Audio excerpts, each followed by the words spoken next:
वो भी सुनवाते हैं आपको।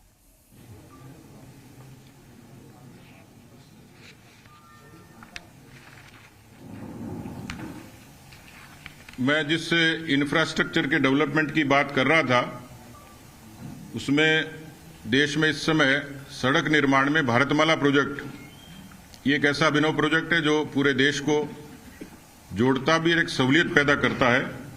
13,000 से अधिक किलोमीटर की सड़कें इसमें अवार्ड की गई हैं और मार्च 2022 तक 8508,500 किलोमीटर सड़कें ये अवार्ड होंगी।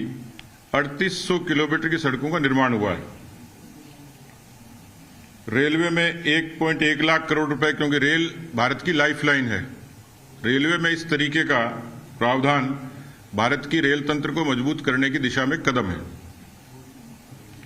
एपीएमसी को इंफ्रास्ट्रक्चर, एग्रीकल्चर इंफ्रास्ट्रक्चर फंड के दायरे में लाना ये सरकार की मंडियों को मजबूत करने का कदम है ही, लेकिन ई नाम से 1000 और मंडियों को जोड़ा जाना ये डिजिटल तरीके से खेती के उन व्यापारिक तौर पर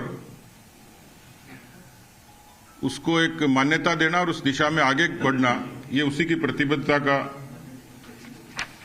एक परिणाम है। One nation one ration card खासतौर पर श्रमिकों के लिए, जो प्रवासी श्रमिक हैं उनके लिए एक बड़ी सहूलियत प्रदान करता है। भारत के नागरिकों के लिए तो खैर है ही, लेकिन खासतौर पर श्रमिकों के लिए, और इसी तरीके से श्रमिकों को ईएसआई के दायरे में लाना, इनके लिए एक पोर्टल तैयार करना, खासतौर पर असंगठित क्षेत्र के जो मजदूर हैं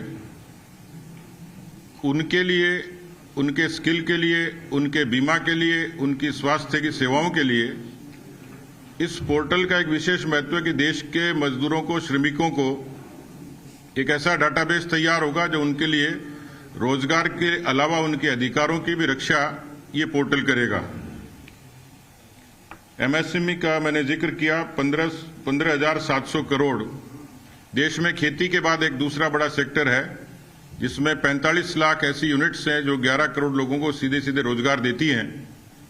हालांकि इस कोरोना के कालखंड में एमएसएमई पर उसका प्रभाव हुआ और लगभग 9% रोजगार एमएसएमई में कम हुए, पर एमएसएमई खेती के बाद एक दूसरा बड़ा सेक्टर है जो रोजगार सृजन की दृष्टि से भारत के नौजवानों को अवसर देता है, और इसलिए इस राशि का दुगुना होना ये अपने आप में सरकार की रोजगार सृजन की दृष्टि में एक नया आयाम पैदा करता है।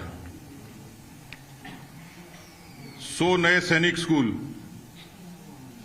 एक बड़ी उपलब्धि मानता हूं सरकार की इस बजट में इस घोषणा को, कि भारत के विद्यार्थियों को, क्योंकि सैनिक स्कूल्स की डिमांड हम अक्सर देखते हैं कि बहुत हिस्सों से आती है और उसमें 100 का आंकड़ा देश भर में ये बच्चों को सैनिक स्कूल की शिक्षा के अलावा एक अनेक क्षेत्रों को अनेक अवसर उपलब्ध करवाएगा। लेकिन जिस फैसले पर सबकी नजर थी, और हम लोगों ने देखा होगा कि लोकसभा की बहस के दौरान देश में कई तरीके की चीजों की चर्चा होती है, तो जो हिस्सा अभी तक वंचित था, लद्दाख के लेह में सेंट्रल यूनिवर्सिटी स्थापित होना, ये आजाद भारत का एक ऐसा क्रांतिकारी फैसला है जिसकी डिमांड लेह की जनता, लद्दाख की जनता हमेशा करती थी कि हम भारत की सरकार के द्वारा घोषित योजनाओं से वंचित होते हैं। तो एक बड़ा फैसला मानता हूं कि जिससे उनको देश से जुड़ने का अवसर भी मिलेगा और वहां के विद्यार्थियों को एक अच्छी गुणवत्तापूर्ण शिक्षा के अवसर उनको मिलेंगे। इसी तरीके से 750 एकलव्य रेजिडेंशियल स्कूल जो खासतौर पर आदिवासी इलाकों में बनेंगे। ट्राइबल एरिया के विद्यार्थियों के लिए 750 इस तरीके के स्कूल जो भारत की सरकार ने घोषणा की है। मैं मानता हूं कि ऐसे वंचित आदिवासी तबके के विद्यार्थियों को एक सुअवसर प्राप्त होगा। अनुसूचित जाति के 4 करोड़ विद्यार्थियों के लिए पोस्ट मैट्रिक इस तरीके की छात्रवृत्ति के लिए 35,000 करोड़ का प्रावधान ये उन अनुसूचित जाति के विद्यार्थियों को संबल और ताकत देने का काम करेगा।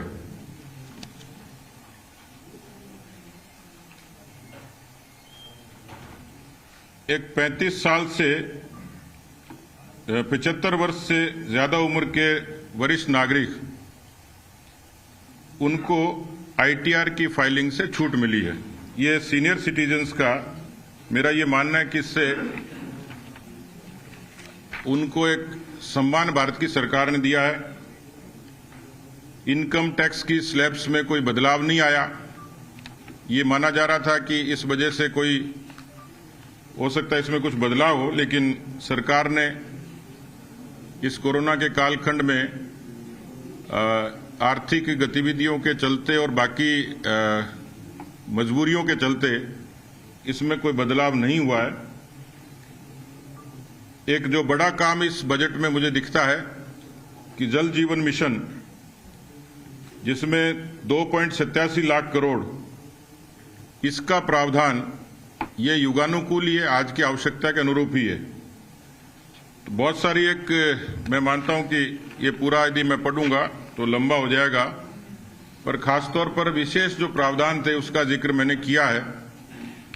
मेरे पास जो ड्राफ्ट है वो लगभग 13 पेज का है, लेकिन इस बजट के बारे में इतना ही कह सकता हूं कि सरकार ने सारे पहलू छुए हैं।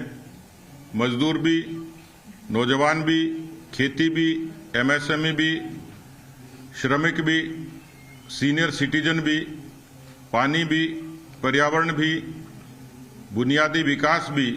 तो कुल मिलाकर ये बजट समग्रता लिए हुए है। मैं प्रदेश भारतीय जनता पार्टी की तरफ से इस अच्छे बजट के लिए माननीय प्रधानमंत्री नरेंद्र मोदी जी और केंद्रीय वित्त मंत्री श्रीमती निर्मला सीतारमण जी, वित्त राज्य मंत्री श्रीमान अनुराग ठाकुर जी का खासतौर पर प्रदेश इकाई की तरफ से अभिनंदन करता हूं। बहुत बहुत धन्यवाद। पिछले बार जो केंद्रीय बजट निकला, जितने भी मतलब अमाउंट था, क्या निकला? पिछले बार जो बजट केंद्र का जो था उसमें से कितने पैसे खर्च कर पाए, कितना परसेंट खर्च हो पाया, उनका प्रिंटिंग मंदों से वो अलग से बताऊंगा। बाकी 82% से भी ज्यादा बजट का खर्चा सरकार ने पिछले बजट के मुकाबले किया है। मुख्यमंत्री अशोक गहलोत ने इसे चुनावी बजट घोषित किया है। उनको लगता है क्योंकि जो घोषणाएं हुई हैं, यदि उनको पश्चिम बंगाल और असम के चाय बागान में काम करने वाले श्रमिकों के बच्चों की और महिलाओं की सहूलियत से यदि कोई तकलीफ है और उसको यदि चुनावी बजट बताते हैं, तो मुझे लगता है कि अफसोस है और उनके अधिकारों पर सीधा सीधा हमले करने की उनकी नीयत दर्शाता है। पूनिया जी, ये कांग्रेस ये भी आरोप लगा रही है कि राजस्थान को बजट में कुछ खास नहीं हुआ। देखिए, राज्यों को जो 2 लाख करोड़ रुपए का जो प्रावधान हुआ है वो सभी राज्यों के लिए, उसमें स्पेसिफिक किसी एक राज्य को किसी केंद्र की बजट में इंगित करके दिया नहीं जा सकता। और ये राज्य का बजट आएगा जब हम जिलों की पूछताछ कर लेंगे। लेकिन इस बजट में क्योंकि कोरोना की सीधे सीधे छाया थी और इसलिए उस लिहाज से किन्हीं राज्य विशेष के लिए इस तरीके का प्रावधान जैसा वो चाहते हैं, ऐसा तो संभव था नहीं। लेकिन उनका आरोप ये सियासी सर, उनको कहना ही था, उनको रस्म अदायगी करनी है। पेट्रोल पर 2.5 रुपए और डीजल पर 4 रुपए अतिरिक्त सेस भी इस बजट में लगाया गया है, जिसका जिक्र मुख्य भाषण में नहीं था, लेकिन जो कॉपी आई है। देखिए, वो खेती के लिए है और हम सब लोग जानते हैं कि जैसे मैंने कहा कि इस पूर्ण कोरोना के कालखंड में एक अकेला सेक्टर था जिसने कोरोना की इस मार को झेला और उस खेती के सेक्टर को मजबूत करने का सरकार का संकल्प है और बहुत न्यूनतम मात्रा में इस सेस के जरिए खेती को स्ट्रेंथन करने की कोशिश हुई है। क्योंकि डीजल और पेट्रोल इस समय बड़ा मसला है और सीधे तौर पर अंतर्राष्ट्रीय कीमतों से उसका सीधा सीधा ताल्लुक है।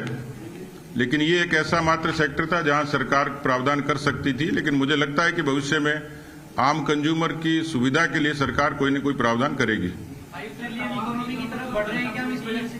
5 ट्रिलियन इकोनॉमी, देखिए, जो बजट का रिफ्लेक्शन है उसमें ये हम अच्छे तरीके समझ सकते हैं कि 24% नकारात्मक जीडीपी का बजट तो संभव है कि उसको रिकवर होने में समय लगेगा। लेकिन जो भारत की अर्थव्यवस्था पटरी पे आएगी, आज कम से कम उन 10 प्रमुख अर्थव्यवस्थाओं में तो हम शुमार हैं। लेकिन यदि कोरोना नहीं होता तो मैं विश्वास से कह सकता था कि हम 5 ट्रिलियन इकोनॉमी की तरफ बढ़ रहे हैं। और मुझे लगता है कि इस रिफ्लेक्शन में इसमें समय लग सकता है, लेकिन हमारी इकोनॉमी ने सब चीजों को रेसिस्ट किया है और मजबूती से आगे बढ़ी है। आप कुछ तो बीजेपी के प्रदेश अध्यक्ष सतीश पूनिया को आप यहां पर सुन रहे थे, इसमें पूरी तरीके से सराहना बजट की यहां पर करते हुए, संतुलित बजट वो इसे यहां पर बता रहे हैं। छोटा सा ब्रेक ले रहे हैं, फौरन लौटते हैं।